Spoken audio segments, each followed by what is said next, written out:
Good morning, students. Students, today we will study chapter number 2 of class 8, that is Microorganism Friend and Foe, part 3. So, चलते हैं chapter के ऊपर directly. Last time students मैंने आपको explain किया था that micro organism how it is used medicinally. आज उसका ही मेडिसिन का एक और यूज़ मैं बताने जा रही हूँ जो कि है वैक्सीन. माइक्रो ऑर्गेनिज्म हमें और एक तरीके से काम आ सकता है, that is for making the vaccine. जब भी आपको कोई डिज़ीज़ होती है तो वो डिज़ीज़ से आपको सेव करने के लिए वैक्सीन्स लगाई जाती है. स्टूडेंट्स एक बात हमेशा याद रखिएगा कि माइक्रो ऑर्गेनिजम्स हमारे मेडिसिन्स बनाने में भी यूज़ हो रहे हैं, वैक्सीन्स बनाने में भी यूज़ हो रहे हैं. मेडिसिन्स मतलब एंटीबायोटिक्स, जो कि पीछे हमने लास्ट टॉपिक में पढ़ा था. ओके और वैक्सीन्स एक इस तरीके की मेडिसिन्स हैं जो कि आपको बीमारी होने से पहले दी जाती है ताकि आपको बीमारी ना हो. एंटीबायोटिक आपको इन्फेक्शन या बीमारी लगने के बाद दिया जाता है ताकि उसका इन्फेक्शन ख़त्म हो जाए. तो आज हम चलते हैं वैक्सीन की. माइक्रो ऑर्गेनिज्म हमें वैक्सीन्स बनाने में कैसे हेल्प करते हैं. बट उससे पहले हम ये समझेंगे कि वैक्सीन्स होते क्या हैं, ठीक है, और वैक्सीन्स के मदद से हमें क्या हेल्प हो सकता है, राइट. सो एक्चुअली जब आपको कोई बीमारी हो जाती है, से फॉर एग्जांपल आपको कोई वायरल इन्फेक्शन हो गया है, ओके, और अगर आपकी बॉडी वो कोई वीक वायरल इन्फेक्शन है या फिर वीक जर्म्स हैं जो आपकी बॉडी में एंटर हुए हैं, ठीक है, बाहर से जो आपकी बॉडी में जर्म्स एंटर होते हैं उनको हम इन्वेडर्स बोलते हैं. सो अगर बाहर से एंटर होने वाले जर्म्स बहुत ही वीक हैं या बहुत ही नॉर्मलाइज्ड जर्म्स हैं या वायरसेस हैं या बैक्टीरियाज हैं, सो आपकी बॉडी उनके अगेंस्ट फाइट करने के लिए एंटीबॉडीज़ प्रोड्यूस करती है. एंटीबॉडीज़ एक तरीके के प्रोटीन केमिकल्स हैं और बॉडी इसको प्रोड्यूस करती है ताकि बाहर से आने वाले इन्वेडर्स मतलब जर्म्स, बाहर से आपकी बॉडी में एंटर होने वाले जर्म्स, वायरसेस एंड बैक्टीरियाज के साथ एंटीबॉडीज़ फाइट कर सके या उनके इफ़ेक्ट को किल कर सके, और ताकि आपकी बॉडी किसी भी इन्वेडर या किसी भी जर्म की वजह से सेफ रह सके और आपको वो पर्टिकुलर बीमारी या वो पर्टिकुलर इन्फेक्शन ना लगे, राइट. लेकिन इसका एक फ़ायदा और होता है कि अगर एक बार आपकी बॉडी में किसी एक पर्टिकुलर डिजीज़ या पर्टिकुलर इन्फेक्शन या पर्टिकुलर प्रॉब्लम के जर्म्स एंटर हो जाते हैं और आपकी बॉडी सक्सेसफुली एंटीबॉडीज़ प्रोड्यूस करके वो जर्म्स के अगेंस्ट फाइट कर लेती है और उन जर्म्स को किल कर लेती है, तो आपकी बॉडी को या आपकी बॉडी में जो एंटीबॉडीज़ प्रोड्यूस हो जाते हैं उनको ये याद रहता है कि अब इस प्रकार के जर्म्स फिर से एंटर हुए तो उनसे कैसे लड़ना है और कैसे ख़त्म करना है. तो actually our body remembers how to fight with this particular kind of germ and kill them. So एक पर्टिकुलर बीमारी के जर्म्स अगर आपकी बॉडी में पहले ही जा चुके हैं तो आगे नेक्स्ट टाइम आपको वापस वो बीमारी बहुत सीवियर तरीके से जल्दी नहीं हो पाएगी, क्योंकि आपकी बॉडी ने उस पर्टिकुलर जर्म्स के अगेंस्ट सक्सेसफुली एंटीबॉडीज़ प्रोड्यूस करके फाइट करना सीख लिया है. आई होप यहाँ तक क्लियर हो गया है आपको कि हमारी बॉडी में एंटीबॉडीज़ प्रोड्यूस करके कैसे बॉडी खुद को प्रोटेक्ट करती है. लेकिन अगर आपकी बॉडी सक्सेसफुली एंटीबॉडीज़ को प्रोड्यूस करके आगे आने वाले जर्म्स को या जो आपकी बॉडी में जर्म्स और बैक्टीरियाज या वायरस एंटर हुए हैं उनको किल नहीं कर पाती है, तो इसका मतलब आपकी बॉडी उसके अगेंस्ट वीक पड़ गई है, आपका इम्यून सिस्टम उसके अगेंस्ट वीक पड़ गया है. इम्यून सिस्टम वो सिस्टम है जो आपकी बॉडी को दूसरे जर्म्स डिजीज़ से फाइट करने के लिए कैपेबल बनाता है. तो इसका मतलब आपकी बॉडी उन्हें किल नहीं कर पाई है और अब आपको वो इन्फेक्शन लग जाएगा या आपको वो बीमारी लग जाएगी और फिर उसके बाद आप बीमार हो जाएंगे क्योंकि बॉडी फाइट नहीं कर सकी. नाउ इसमें एक लाइन लिखी है, the antibodies remains in the body and we are protected from the disease causing microbes for ever. So जिस पर्टिकुलर प्रकार के डिजीज़ को आपकी बॉडी एक बार टॉलरेट कर लेती है उसके बाद दोबारा वही माइक्रो ऑर्गेनिजम्स एंटर हो रहे हैं तो बॉडी याद रखती है। जैसे यहाँ पे लिखा है कि the antibodies remain in the body, मतलब एक पर्टिकुलर डिजीज़ के लिए जो एंटीबॉडीज़ क्रिएट हो चुकी हैं वो आपकी बॉडी में ही रहेगी और वो हमारी बॉडी याद रखेगी कि अब आपके बॉडी में एंटर होने वाले जर्म्स एंड वायरसेस को के साथ कैसे फाइट करना है, और वो जो पहले प्रोड्यूस हुए थे एंटीबॉडीज़ वही उसके साथ लड़ेंगे और उसको ख़त्म कर देंगे। अब इसी कंसेप्ट को फॉलो करते हुए हमने कुछ बड़ी बीमारियों के लिए वैक्सीन्स बनाए। जो नॉर्मल एक बार हो गई तो फिर उसके बाद हो गई, जो नॉर्मल मेडिसिन से ठीक शायद नहीं हो सकती है, या फिर अगर आपको वो पर्टिकुलर डिजीज़ हो गई तो आपकी लाइफ टाइम के लिए सफरिंग हो जाएगी।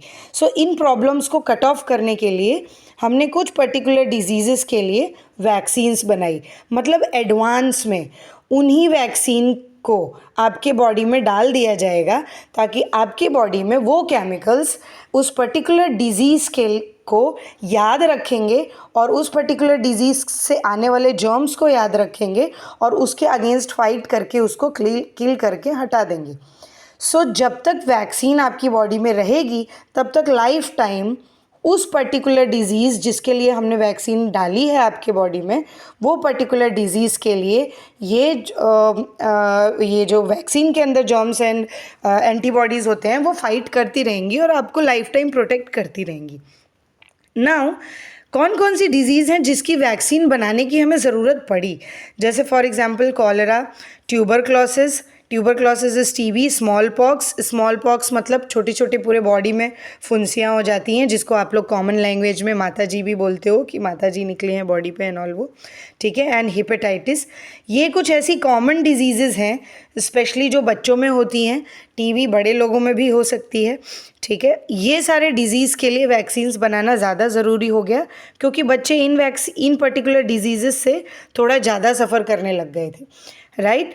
तो अगर ये जैसे फॉर एग्जांपल स्मॉल पॉक्स या ट्यूबरक्लोसिस, इनकी वैक्सीन्स एडवांस में आपकी बॉडी में अगर डाल दी गई है तो इनको कॉज करने वाले जर्म्स के अगेंस्ट आपकी वैक्सीन के अंदर जो एंटीबॉडीज़ हैं वो फाइट करती रहेगी और आपको लाइफ टाइम वो डिज़ीज़ नहीं होगी।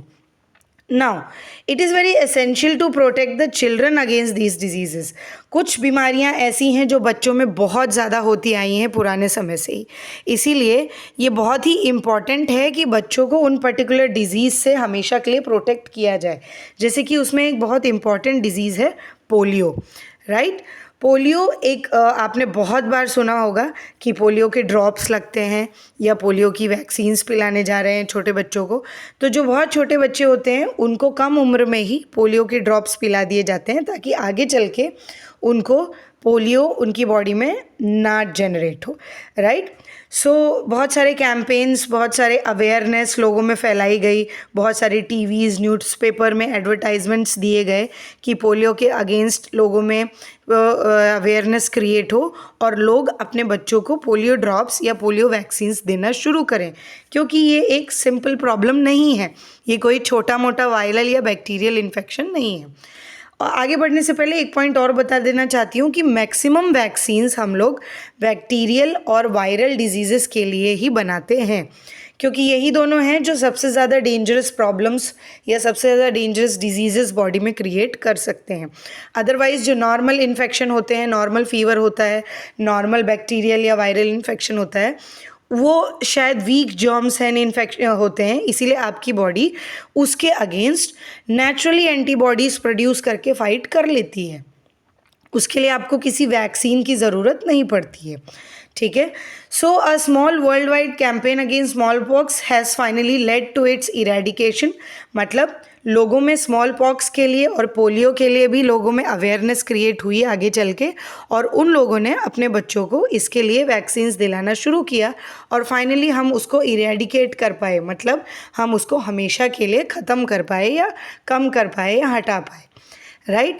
Vaccines are made on a large scale from microorganisms to protect humans and other animals from several diseases. Now, अब क्या होने लगा, अब जिस पर्टिकुलर माइक्रो ऑर्गेनिज्म से आपको वो बीमारी हो रही है वही पर्टिकुलर माइक्रो ऑर्गेनिज्म को यूज़ करके हमने वैक्सीन्स बनाना शुरू किया। जैसे फॉर एग्ज़ाम्पल अगर मैं आपको समझाना चाहूँ तो यू कैन से आपको एक पर्टिकुलर वायरल इन्फेक्शन या एक पर्टिकुलर वायरल डिजीज़ हुई है। अब इसके जो जर्म्स हैं जो आपको वो पर्टिकुलर डिजीज़ कॉज कर रहे हैं, ये जर्म्स को कलेक्ट करके इसमें से हम कुछ टॉक्सिक सब्सटेंस, टॉक्सिक्स मतलब वो जहरीले सब्सटेंस जिससे वो बीमारी आपको हो रही है और जिस जहरीले सब्सटेंस की वजह से या जिस हार्मफुल सब्सटेंस की वजह से आपकी बॉडी इस बीमारी के लिए फाइट नहीं कर पा रही है, वही टॉक्सिक केमिकल्स हम उस पर्टिकुलर जर्म्स के अंदर से कलेक्ट कर लेंगे और वही टॉक्सिक केमिकल के अंदर हम कुछ और केमिकल्स को ऐड करके इसको मॉडिफाई करके इनएक्टिव कर देंगे। इनएक्टिव मतलब ये अब उतना जहरीला नहीं रहा, ठीक है। अब हम इसमें अपने केमिकल्स ऐड ऑन करके इनएक्टिव कर देंगे। अब इनएक्टिव करने की वजह से ये होगा कि जब ये पर्टिकुलर माइक्रो ऑर्गेनिज्म से होने वाली डिजीज़ के अंदर से हम टॉक्सिक मटेरियल्स लेंगे और उसको इनएक्टिवेट कर देंगे कुछ केमिकल्स डाल के, और इनएक्टिवेट करने की वजह से अब जो हमारे पास नया प्रोडक्ट बचा है उस प्रोडक्ट को हम आपकी बॉडी में वैक्सीन के रूप में इंजेक्ट कर देंगे। अब वो केमिकल आपकी बॉडी में हमेशा रहेगा, लाइफ टाइम के लिए, और उसी केमिकल की वजह से, उसी टॉक्सिक मटेरियल की वजह से अब आपको बीमारी नहीं होगी उस पर्टिकुलर माइक्रो ऑर्गेनिज्म से, क्योंकि हमने उसको इनएक्टिव कर दिया। लेकिन उसका फ़ायदा ये है कि इनएक्टिव होते हुए भी उसके अंदर जो केमिकल कंपोनेंट्स हैं, उन केमिकल कंपोनेंट्स की वजह से जब भी इस बीमारी के माइक्रो ऑर्गेनिज्म आपकी बॉडी में वैक्सीन देने के बाद एंटर करेंगे तो उसके बाद वो बीमारी आपकी बॉडी को हार्म या अटैक नहीं करने वाली है, क्योंकि यही इनएक्टिव केमिकल्स उस पर्टिकुलर बीमारी के अगेंस्ट एंटीबॉडीज़ जनरेट करने लग जाएंगे आपकी बॉडी में, और वही एंटीबॉडीज़ जो जनरेट हुई हैं वो इस बीमारी के अगेंस्ट स्ट्रांगली फाइट करेंगी और इसको किल कर देंगी। और इसको किल इजीली करने में क्यों हेल्प मिलेगी? क्योंकि जिस जर्म्स एंड बैक्टीरिया से आपको ये बीमारी हो रही है, जिस माइक्रो ऑर्गेनिज्म से आपको ये बीमारी हो रही है, उसी माइक्रो ऑर्गेनिज्म के केमिकल्स को कलेक्ट करके, उसी माइक्रो ऑर्गेनिज्म के टॉक्सिक केमिकल्स को कलेक्ट करके हमने उसमें और केमिकल ऐड करके इस बीमारी को किल करने की वैक्सीन बनाई है। तो इसीलिए इस तरीके से microorganisms are extremely helpful to us for making the vaccine of the dangerous diseases. तो आई होप अब आपको यहाँ क्लियरली समझ आ गया होगा कि वैक्सीन एक्चुअली है क्या, वो हमारी बॉडी में काम कैसे करती है और कैसे हम माइक्रो ऑर्गेनिजम्स को यूज़ करके न्यू वैक्सीन बना सकते हैं। ना पिछले वाले टॉपिक में मैंने आपको एक बार ये भी एक्सप्लेन किया था कि माइक्रो ऑर्गेनिज्म सॉइल की फर्टिलिटी इंक्रीज़ करने में कैसे हेल्प करते हैं। फर्टिलिटी मतलब न्यूट्रिएंट ऑफ द सॉइल, ठीक है। फर्टिलिटी मतलब अगर हमारी सॉइल बहुत अच्छी है तो इसका मतलब वो गुड या फर्टाइल सॉइल है, उसके अंदर बहुत सारे अच्छे न्यूट्रिएंट्स हैं जिससे हमारी फसल अच्छी ग्रो हो सकती है।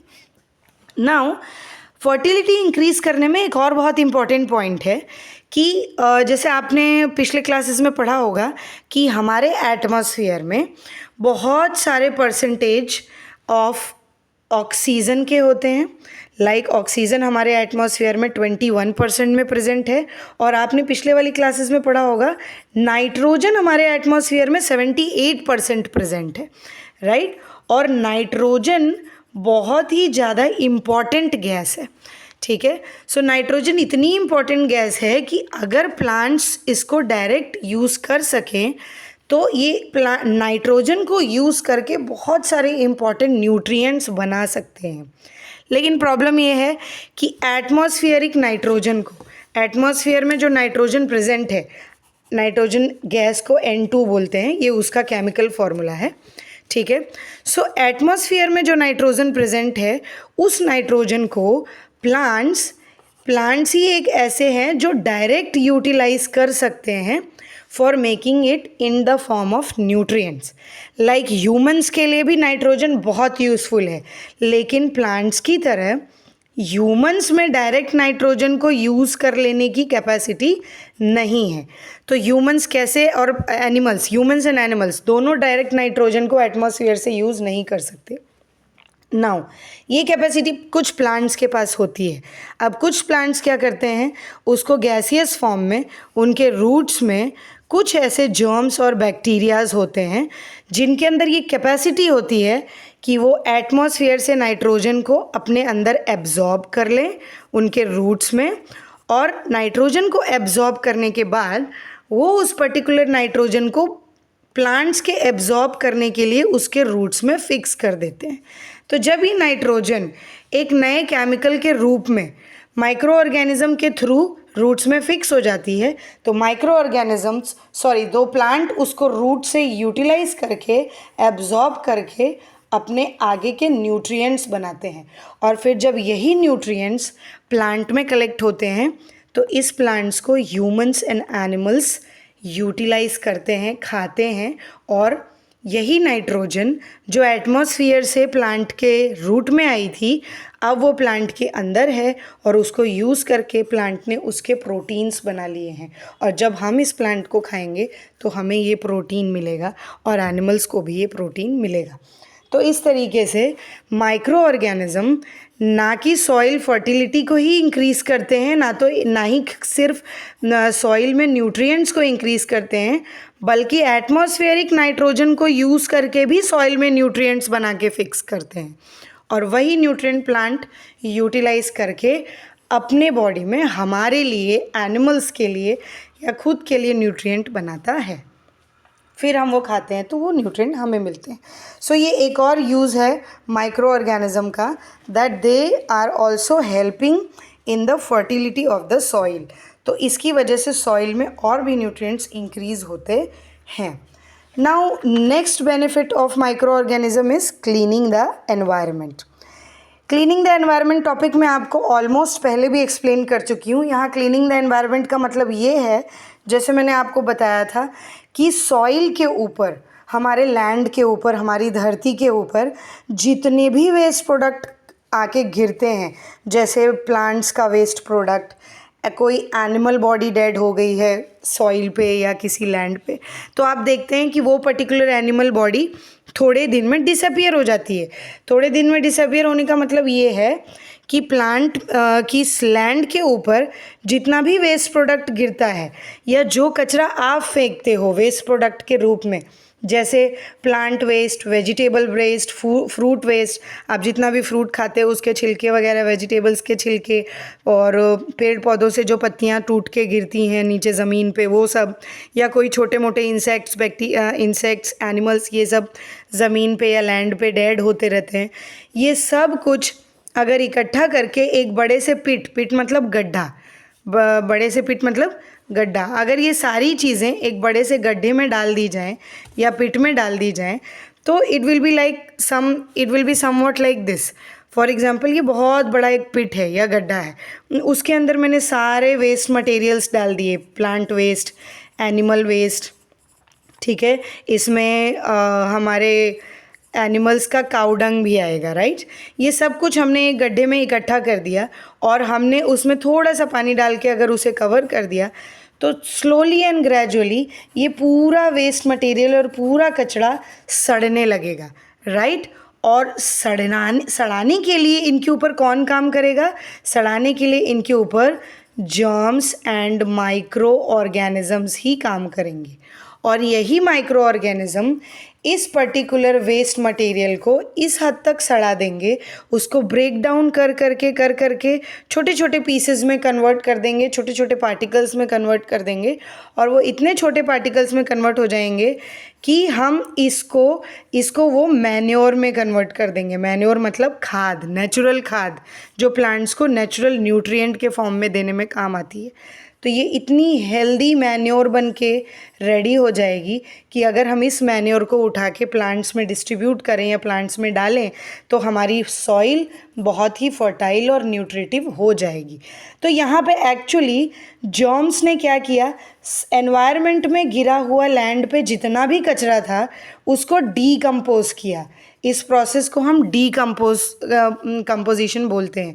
डीकम्पोजिशन मतलब सभी वेस्ट प्रोडक्ट्स को माइक्रो ऑर्गेनिज्म की हेल्प से सड़ाना और उनको सॉइल के लिए हेल्दी न्यूट्रिएंट्स में कन्वर्ट करना, ठीक है, जिसकी वजह से वो मैन्योर में कन्वर्ट हो जाएगी और फिर वही मैन्योर जब प्लांट्स में हम डालेंगे तो हमारी सॉइल और भी ज़्यादा न्यूट्रिटिव हो जाएगी और भी अच्छे क्रॉप या फसल ग्रो करेगी।